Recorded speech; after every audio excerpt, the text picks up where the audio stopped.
E os preços da soja recuaram forte na Bolsa de Chicago nessa quarta-feira, perderam mais de 1% entre as posições mais negociadas, mas ali ainda mantendo patamares importantes e patamares que são também importantes para a formação de preços aqui no Brasil. Todos os principais contratos ainda acima dos $12 por bushel, que nos ajuda a entender esse momento do mercado, não só internacional, mas também para a formação de preços aqui no Brasil, diante de tudo que está acontecendo, é Carlos Cogo, sócio-diretor da Cogo Inteligência em Agronegócio. Cogo, sempre bom estar com você. Boa tarde, seja bem-vindo. Boa tarde, Carla, e boa tarde a todos que nos prestigiam aqui no Notícias Agrícolas, esse importante canal do nosso agronegócio brasileiro. Muito obrigada, Cogo. É muito bom, como a gente falava aqui um pouquinho antes de entrar no ar, saber que você está em segurança. Você está em Porto Alegre, né, Cogo? Sim, eu cheguei aqui em torno de 2 horas antes do aeroporto fechar, vindo da AgriShow na semana passada. Na sequência, em seguida, né, o aeroporto já fechou, e aí, como vocês estão vendo aí, né, vamos ficar com o aeroporto aqui, que é o menor dos males, mas vai ficar fechado até o final deste mês, pelo menos, né, que é o menor dos males. É verdade. Cogo, temos essa complicação toda que se instalou no mercado da soja desde que essa tragédia no Rio Grande do Sul começou. E o que é possível perceber é que houve um impacto primeiro dessa situação, os preços tiveram uma puxada forte, mas depois vieram se ajustando e hoje terminam, né, a sessão dessa quarta-feira com essas baixas também intensas, né? A gente está aí com perdas de 16 a 19 pontos e meio nos contratos mais negociados.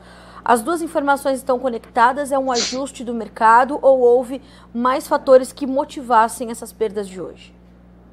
Basicamente é um ajuste do mercado, corrigindo, realizando lucros, né?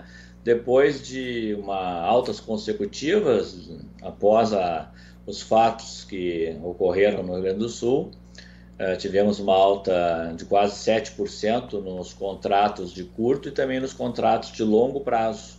Agora é um ajuste natural, até porque o mercado também fica na expectativa agora do relatório do USDA na próxima sexta-feira, que poderá vir a ser um relatório em algum sentido baixista na questão da projeção da safra americana, mas que deve promover cortes na safra brasileira deste ano e também na safra argentina desse ano. Então, medindo e ponderando tudo isso, o tom do relatório pode ser mais próximo da neutralidade.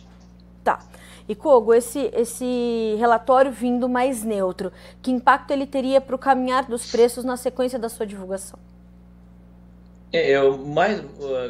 Carla, na verdade, a partir de agora vai ficar em aberto a gente conhecer o tamanho desta quebra, dessa perda no Rio Grande do Sul. Isso é uma coisa bem incerta ainda. Nós tínhamos, então, aí em torno de 25%, um quarto da área a ser colhida, e isso representaria 6,5 milhões de toneladas ainda a serem colhidas. Alguns falam em 5, mas não é mais que isso. Lembrando que o Rio Grande do Sul, além de ser o segundo maior produtor de soja do Brasil esse ano, tinha, né, aquela expectativa toda que seria o estado que ia compensar parte das perdas ocorridas no Cerrado, né? E se isso agora não se concretizar, o mercado pode incorporar esse prêmio de risco que foi colocado nas cotações e simplesmente sedimentar essas cotações num patamar mais baixo e formar um piso não mais de 11, mas na casa dos $12 por bushel. Então isso vai ficar em aberto. Vai demorar um pouco para a gente conhecer o tamanho real do problema, né? Uma coisa que é importante destacar nessa questão é que, além das perdas de campo, que nesse momento são imensuráveis, não é impossível quantificar, é momento de safra. A colheita estava atrasada, havia muita soja em armazéns, inclusive em silos. Sim. E as imagens de silos aí, como vocês mesmos estão mostrando, silos debaixo d'água e armazéns convencionais debaixo d'água, são imagens que mostram que tem alguma coisa ainda a se contabilizar de perdas também, né, fora da questão de lavoura. Então, tudo isso eu creio que em menos de 15, 20 dias a gente não vai saber. Dificilmente o mercado retira esse prêmio de risco enquanto não se souber o tamanho desse estrago aqui no sul do Brasil. Agora, Cogo, quanto tempo você imagina ou que o mercado vai levar para ter esses números, que o Rio Grande do Sul vai levar para ter esses números diante da sua experiência? Você tem trazido desde que essas chuvas foram se intensificando e pegando o campo em cheio, né? Porque a agropecuária gaúcha foi talvez um dos setores mais afetados da economia do estado diante disso tudo que está acontecendo.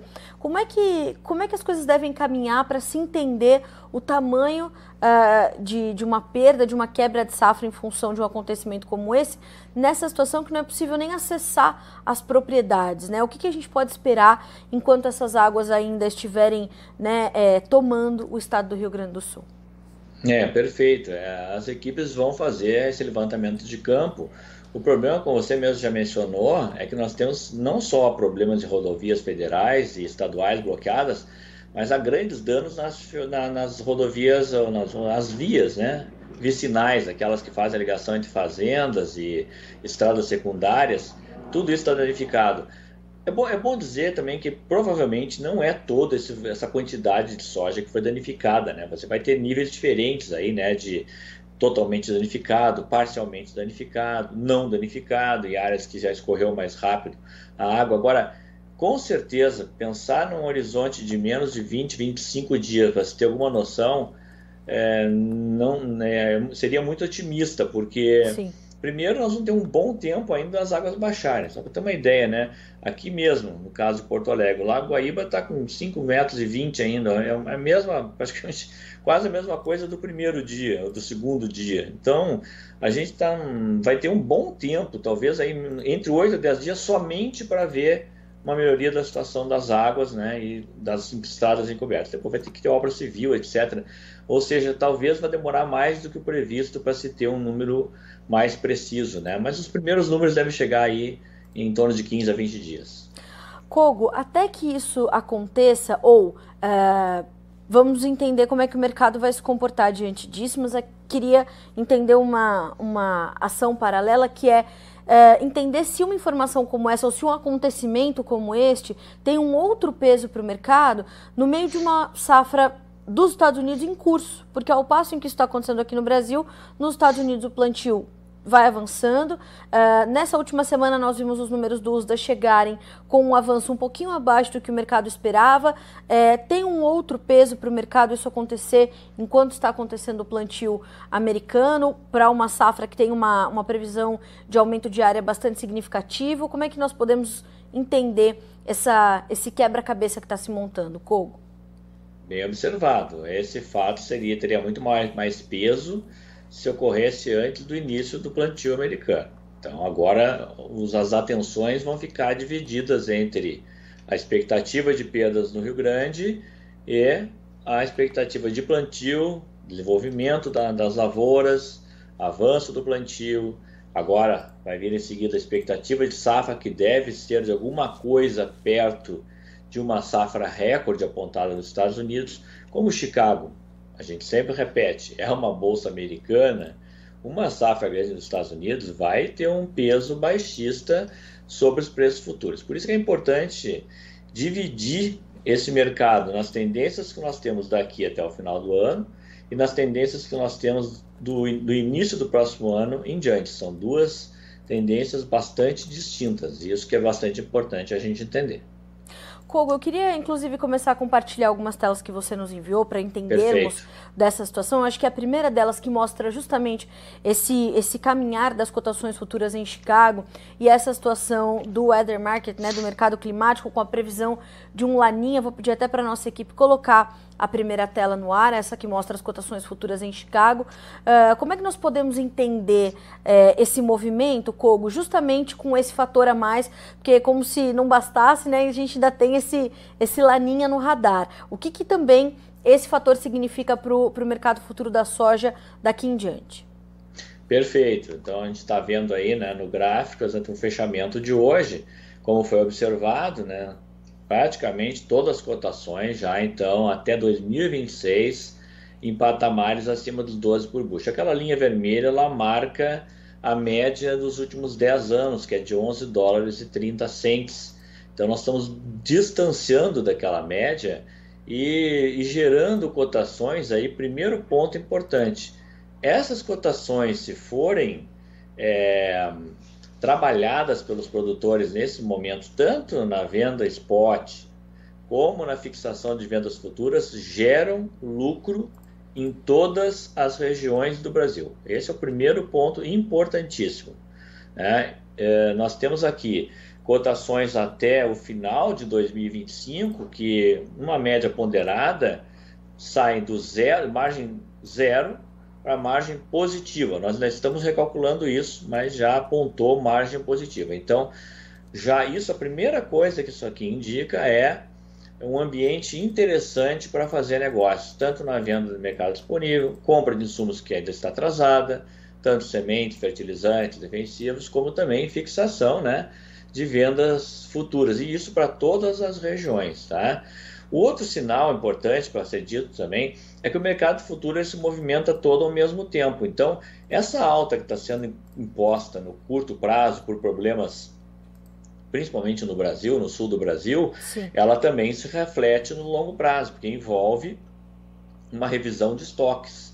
A situação de estoques que nós temos até então é estoques globais recordes com uma tendência de ficarem ainda mais altos no ano que vem. Isso eu vou deixar para examinar com você depois. Mas o que se tinha até agora é esses estoques pesando muito nas cotações. E esse peso ele não está descartado, ele apenas fica em segundo plano até que se conheça qual será esse estoque após a contabilização das perdas no Rio Grande do Sul. E Kogo, como é que isso deve ocorrer? Né? Como é que você imagina que essa contabilização ela vai continuar impactando nos preços? Vai ser com bastante volatilidade ou vai ser com lateralização das cotações? O que se pode esperar com esses números sendo esperados? Passado o efeito do relatório sobre os preços, que somente a gente vai saber depois que o mercado digerir isso, as cotações tendem a ficar realmente andando de forma lateral, né? Não deve haver pressão baixista nesse curto prazo até que a gente tenha uma informação melhor dessas perdas, né? Então elas vão andar de lado aí, o que vai continuar criando um bom ambiente. Agora, em mercado futuro, sempre tem que se aproveitar as oportunidades quando elas surgem, né? Sim. E elas estão postas aí agora para todos os produtores brasileiros, estão colocadas aí, estão disponíveis, e sim, devem ser aproveitadas, né? E depois, quando a gente olhar ali as cotações em reais, a gente vai mostrar bem em reais como isso acabou se configurando aqui no Brasil em diferentes regiões, né? Kogo, eu quero muito ouvir de ti como é que o mercado interno vai reagir a isso, mas antes disso eu queria só saber um pouquinho da sua opinião em relação a esse quadro que nós temos também no Rio Grande do Sul, como isso impacta o mercado de derivados, a oferta de farelo e de óleo, entendendo também a importância do Rio Grande do Sul enquanto produtor de soja e desses derivados para o Brasil. Perfeito. O Estado tem uma boa presença no esmagamento, né? Nós temos várias indústrias aqui de esmagamento de soja. Já havia uma oferta apertada esse ano, né? Um cenário em que nós vamos ter um esmagamento aí crescendo em torno de 3% para 54 milhões de toneladas, até mesmo em função do aumento da mistura do biodiesel com B14. Isso vai envolver mais demanda de óleo de soja. O óleo de soja ainda é 70% a 75% do total de matérias-primas usadas aqui no Brasil em biodiesel. Então, essa demanda ela é rígida, você não tem como trabalhar isso. Essa demanda é uma demanda interna de farelo, rações, a demanda de biodiesel, a demanda de óleo comestível. O que vai acabar ocorrendo é que nós vamos ter uma redução do potencial exportador. As exportações seguem, hoje é o resultado do mês de abril.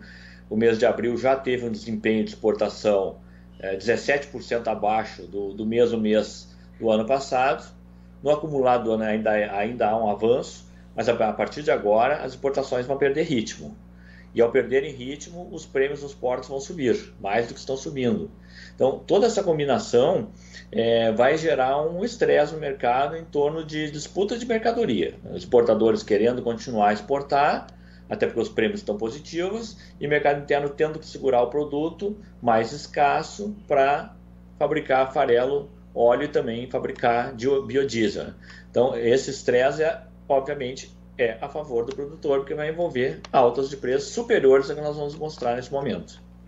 Kogo, era isso que vamos, é para isso que vamos então agora. Vamos entender como é que os impactos dessa situação toda que você está detalhando para nós aqui chega, portanto, até o produtor brasileiro. Nós estamos na tela com a movimentação dos prêmios nos portos brasileiros. Você nos trouxe a referência para embarque entre janeiro de 24 e dezembro 25. Eu queria que você comentasse um pouquinho dessa movimentação inicial para a gente entender o mercado brasileiro, essa movimentação dos prêmios, Kogo.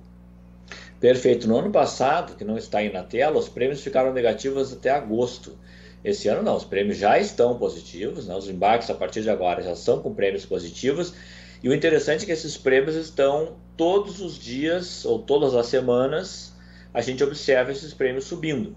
E à medida que notícias como mais quebras e menos potencial exportador vão surgindo e menos pressão nos portos, exportação mais lenta, mas esses prêmios vão subir para atrair produto para o porto. Então nós estamos vendo aí uma escadinha, os prêmios subindo aí até dezembro, né? Os prêmios estão sendo negociados nesse momento até dezembro, o que também gera um preço também no mercado interno subindo até dezembro. Isso vai aparecer nos próximos gráficos. E depois fica já o alerta para posterior avaliação daquela fotografia ali dos prêmios caindo nos todos os 7 primeiros meses de 2025, que vai gerar lá adiante uma pressão baixista sobre os preços internos. Nesse momento, pressão de alta, tendência de alta, acima do que será mostrado. E Kogo, isso tem, eu imagino, motivado o avanço da nossa comercialização, um volume de negócios mais intenso acontecendo com a soja brasileira. Sim, de fato, os negócios cresceram de volume, tanto negócios spot, negócio de fixação. Os negócios vão ganhar corpo, já ganharam volume e vão ganhar volume nos próximos dias, já que a situação deve permanecer favorável a essas vendas, como eu falei, tanto spot como vendas futuras. E é bom que isso aconteça mesmo, né? E também que o produtor agora acelere as compras de insumos para evitar problemas de logística com insumos, né, que não está descartado, né? Tem um ponto aí para ser falado: a gente vai exportar menos a soja e milho esse ano. A oferta de frete de retorno, o Brasil é importador de insumos, ela será menor. E isso envolve problemas logísticos. Então, mais um motivo para acelerar a compra de insumos que ainda não foi feita até esse momento. Kogo, essa movimentação que você nos detalha, esses negócios avançando, isso nos tirou o atraso de comercialização que nós tínhamos em relação ali aos primeiros meses desse ano, ao primeiro trimestre talvez, ou nós estamos ainda com as nossas vendas um pouco abaixo da média dos últimos anos, também olhando para a safra 2024-25, além da 23-24? Ainda estamos abaixo, mas o mês de maio vai ser bem importante. Maio é um mês que você já está próximo do final do período ideal para comprar insumos, já é um mês que você baliza até o final do mês, mais ou menos, o que já vai programando de antecipação de vendas no próximo ano.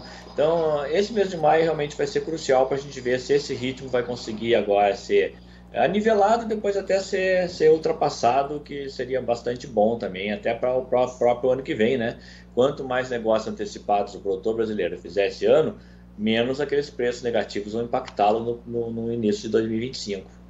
Kogo, como é que na sequência a gente vai observar esse comportamento do produtor? Porque ele está olhando essas boas oportunidades, está entendendo que esse prêmio lhe traz um quadro melhor. Agora, isso mudou também, talvez não drasticamente, mas mudou o cenário de margens para esse produtor, para que ele possa também se capitalizar um pouco melhor para a próxima temporada? Houve nesses últimos talvez nesse último mês de abril, esse início de maio, começa a trazer um outro quadro de rentabilidade para o produtor brasileiro?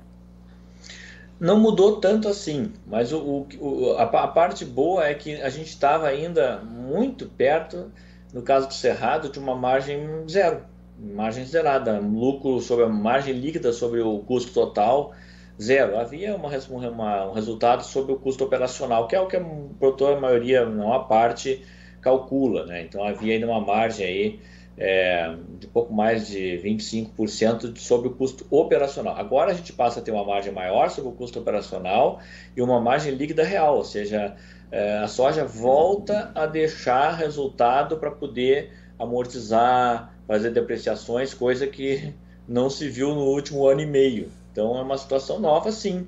É uma situação mais favorável do que se tinha. E é bom que todo mundo realmente preste atenção para essa nova situação, tá? Nós ainda vamos reprojetar tudo isso, mas esses valores atuais colocados aí, nesse momento que nós estamos colocando, como eu disse, deixam margem líquida sobre o custo total em todas as regiões do Brasil, até mesmo nas mais distantes dos portos, como é o caso do Médio Norte de Mato Grosso. Eu vou pedir até para a nossa equipe também compartilhar essas telas, Kogo. Eu imagino que está no ar, Kogo, a imagem da região do oeste do Paraná, que também tem essa situação um pouco mais favorável, como você falou, para todas as regiões, e para o Paraná não é diferente. Aí na sequência a gente dá uma olhadinha no Médio Norte mato-grossense. Mas para o Paraná a gente tem também uma situação um pouco mais favorável do que se observou há alguns meses, né? Exatamente, né? Um mês atrás essas cotações aí estavam mais próximas dos R$ 120. Nós estamos falando em R$ 10 até R$ 15 a mais nessas cotações até o final deste ano, né? E também o gráfico exemplifica bem o que deve acontecer no começo do próximo ano pela ação dos prêmios negativos. Veja que Chicago, naqueles meses ali, continua no patamar de $12 por bushel, mas os preços no Brasil caem, se descolam pelo prêmio, o basis cai e os prêmios afundam os preços aqui no Brasil. Mas que, obviamente, também todos eles estão em patamares mais elevados, mesmo os mais baixos. Agora, Kogo, vamos olhar também a tela do Médio Norte para fazer essa mesma comparação para o produtor que nos acompanha também no estado de Mato Grosso. É possível perceber também esse avanço e eu vou aproveitar essa tela para te perguntar se desse tripé de formação para os preços para a soja brasileira, prêmio, dólar e Chicago, se quando a gente olha para esse tripé, de fato a condição do prêmio é a mais consistente, é o principal pilar de suporte para as cotações aqui no Brasil nesse momento? Sim, é o prêmio, mas também tem algum suporte aí, claro, obviamente, além das cotações futuras mais altas, do dólar futuro. Aqui nós estamos projetando em cima do dólar futuro na B3, que está em patamares acima de R$ 5,20 para os contratos mais longos. Então tem algum suporte do dólar, embora tenha fechado hoje na casa de 5,07, 0,8. Então a gente olha essa tela do Mato Grosso, está na tela, Kogo, e é possível perceber que embora né, na comparação e respeitando né, as particularidades de cada região, nós temos ali também um aumento de quase R$ 10 e esse mesmo movimento ali para esse início de 2025 também em função desses prêmios, né, Kogo? Exatamente. Aqui, então, o ponto nosso de cálculo é Sorriso. E vamos só lembrar, né? Em março deste ano, essas cotações estavam na casa de R$ 94, né? Certo. Depois chegamos aí, há um mês atrás, na casa dos R$ 100, e agora já estamos falando em casa de R$ 120. Então, são mais de R$ 20 aí de preço a mais, né? E mesmo que os produtores não considerem isso um preço excelente, a mudança do patamar é notória e transparente aí, né? Uma mudança bastante importante. E é uma mudança que tem um espaço para se manter ainda, né, Kogo, e ainda garantir algumas oportunidades importantes para o produtor brasileiro, né? Sim, eu vou até aproveitar a oportunidade para repetir. As altas serão maiores das que estão estampadas aí. Isso aqui é aquilo que chama de, entre aspas, de alta garantida, porque a alta apenas via prêmio. A alta decorrente de mais prêmios elevados, ou de algum câmbio volátil, ou tantos futuros se movimentando por outros problemas, nada disso está colocado aí. Então essa alta certamente ainda será maior, porque os prêmios seguem se movimentando. Tá certo.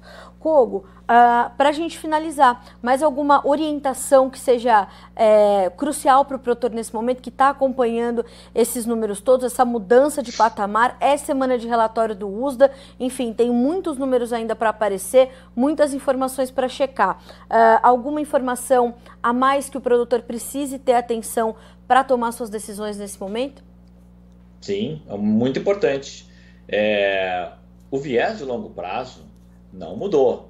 No caso de uma safra boa nos Estados Unidos, uma safra aí da casa de 120 milhões de toneladas, estamos no ano de Laninha, o Laninha tem histórico de boas safras de soja no Brasil. Nós temos aí condições, mesmo que a área, como nós estamos projetando, esteja mantida, um histórico de, aí dentro da área que vai ser plantada, colher tranquilamente mais de 160 milhões de toneladas. Certo. Se esses números lá na frente se confirmarem, eles vão começar a aparecer agora nos relatórios de maio de todo mundo, de todas as entidades, nós vamos caminhar para uma relação global entre estoque e consumo de mais de 30%, entre 32% até 33%. A última vez que isso aconteceu, os preços da soja caíram para $9 por bushel.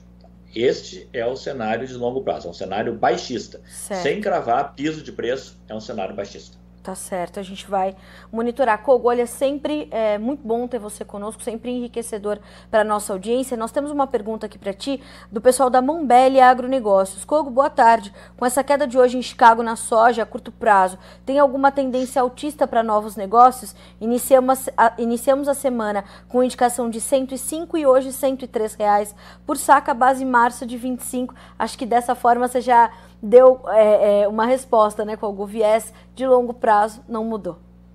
Não mudou. Realmente, longo prazo não mudou, mas lembrando de novo, né, os movimentos são equitativos, né, o que tiver de alta aqui no curto prazo movimenta os contratos futuros.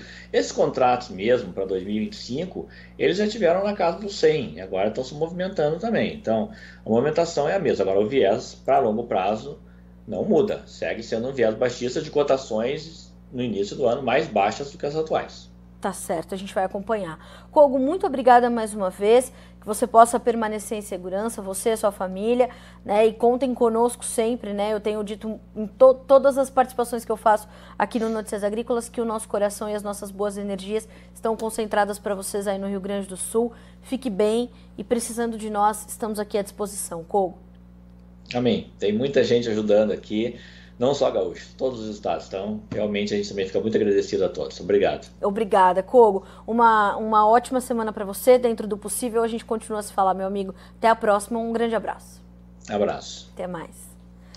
Senhoras e senhores, Carlos Kogo trazendo boas notícias para a formação de preços para a soja brasileira, uma melhora notória e transparente dos patamares de preços na soja. Isso é a notícia, né, o copo meio cheio desse momento. Isso é importante, garante boas oportunidades ao produtor brasileiro, mas o Carlos Kogo faz um alerta importante. O viés de longo prazo não mudou, vai ser determinante e fundamental agora se entender o tamanho dessa quebra na safra gaúcha de soja e também entendermos como fica a nova safra dos Estados Unidos, que está em andamento com um laninha no radar, é o chamado weather market atuando e o mercado, claro, reagindo a isso. Vamos ver como ficaram os preços, portanto, no fechamento dessa quarta-feira, números na tela. A gente começa com a soja na Bolsa de Chicago, que termina o dia com o maio valendo $12,12 por bushel, uma queda de 19,5 pontos. O julho, $12,27, 18 pontos mais 75 de baixa. O agosto, $12,27 também, perdendo 18 pontos. O setembro, $12,13, com uma queda de 16 pontos. Na sequência, preços do milho, todos eles cederam hoje e fecharam no vermelho. O maio, $4,45, 8 pontos mais 25 de baixa. O julho, $4,58. O setembro, $4,68. O dezembro, $4,81. Perdas variando de 7 pontos e 25 a 8 pontos e meio. No trigo, para finalizar, julho $6,34, setembro $6,55, dezembro $6,80, perdas de 8,5 a 8 pontos e 75 cents por bushel nesta quarta-feira. Um outro alerta importante para a soja, atenção aos prêmios, seguem com essa tendência positiva, se valorizando e sendo o pilar central de suporte para os preços agora, embora, claro, preços acima dos $12 por bushel em Chicago também ajudem a formar preços melhores, assim como o dólar ainda acima dos R$5, apesar dessas recentes quedas já tendo testado os 5,30. Estamos aqui de olho para que você seja o produtor rural mais bem informado do Brasil e possa sempre tomar as melhores decisões. Notícias Agrícolas, informação agro relevante e conectada.